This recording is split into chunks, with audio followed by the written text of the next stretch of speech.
Dans cette vidéo, on va afficher le montant en lettres. Alors, je vais utiliser une script qui va convertir le montant TTC pour le dinar tunisien en lettres. Alors, pour cela, on va utiliser la partie développeur de Excel.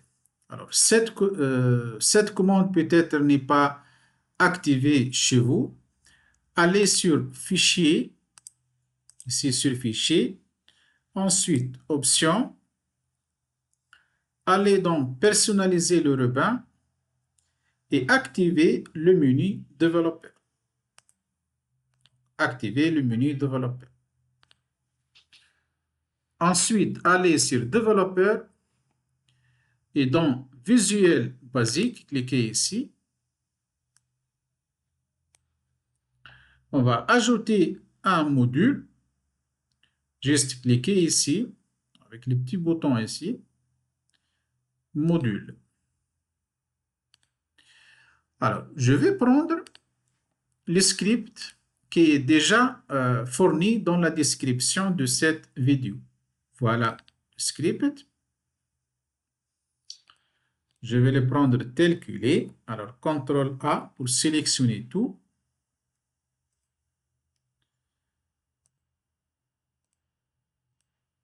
Ici, coller. Donc, ici, il y a beaucoup de paramétrages. Donc, on peut paramétrer notre script sur plusieurs types de devises. Alors, pour moi, ça sera le dinar tunisien. C'est pour cela que j'ai changé ça par 4. Donc, si vous utilisez l'euro, vous pouvez changer le 4 par 1. Alors, la fonction qui va faire l'affaire, ça sera nommé conv nombre lettres.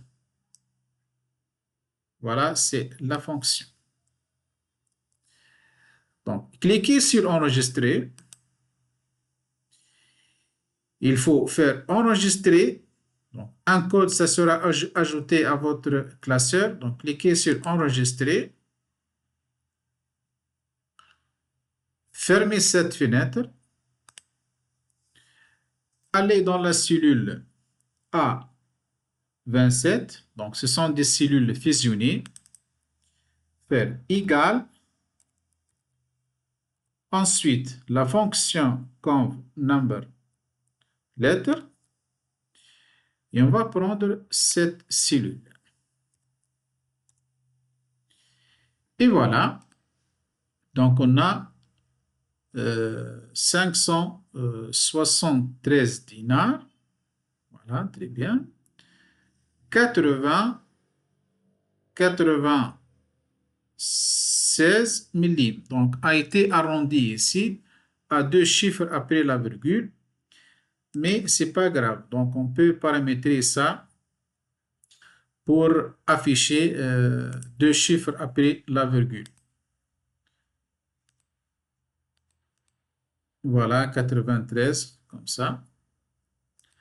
Ou bien, on peut utiliser la fonction tronc. Donc, on va mettre tout ça dans une fonction tronc. Tronc, voilà. Tronc. Ça sera sur 2 chiffres après la virgule. Voilà. Alors, ça sera 95 millimètres. Donc, on peut ajouter texte avant ça. Donc, après égal, on va mettre le texte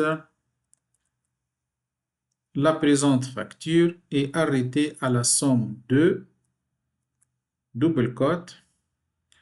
Ensuite, le symbole de la concaténation. Je vais faire un petit espace après 2.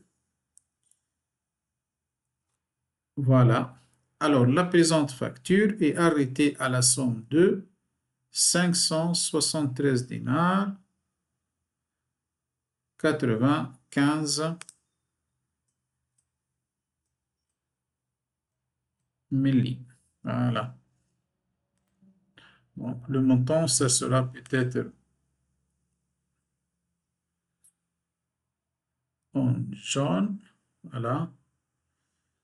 Ça sera. Alors, je vais tester la facture. Alors, ça sera deux articles ici. La présente facture est arrêtée à la somme de 883 dinars et 35 milli. Très bien. Bien sûr, n'oubliez pas d'enregistrer votre facture avec l'extension de Excel qui permet de prendre en charge les macros. Donc, c'est l'extension XLSM.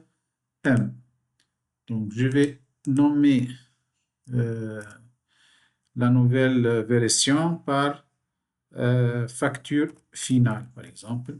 Voilà, facture finale avec classeur Excel prend en charge les macros. Enregistrer. Alors, je vais tester maintenant.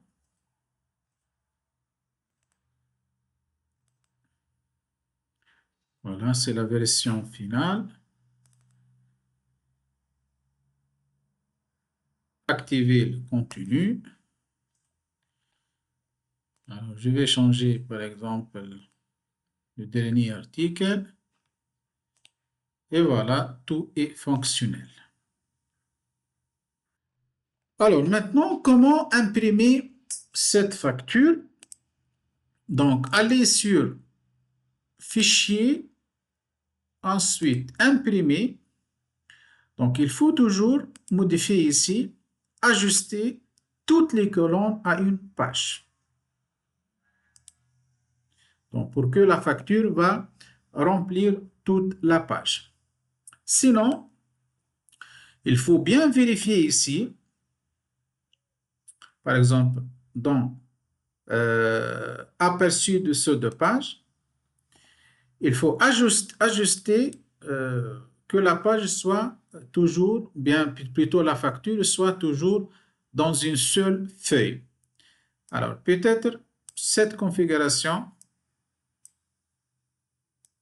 affichée chez vous, attendez, voilà, il faut toujours garder dans une seule page toute la facture. Voilà, comme ça. Donc, on peut ajouter des en-têtes, pieds de page. Alors, on va revenir à l'affichage normal ici. Allez, on va tester ça. Aller sur Fichier, Imprimer, ajuster toutes les colonnes à une page. À une page, très bien. Ensuite, Imprimer. Et la facture, ça sera nommé par exemple facture test. Entrée.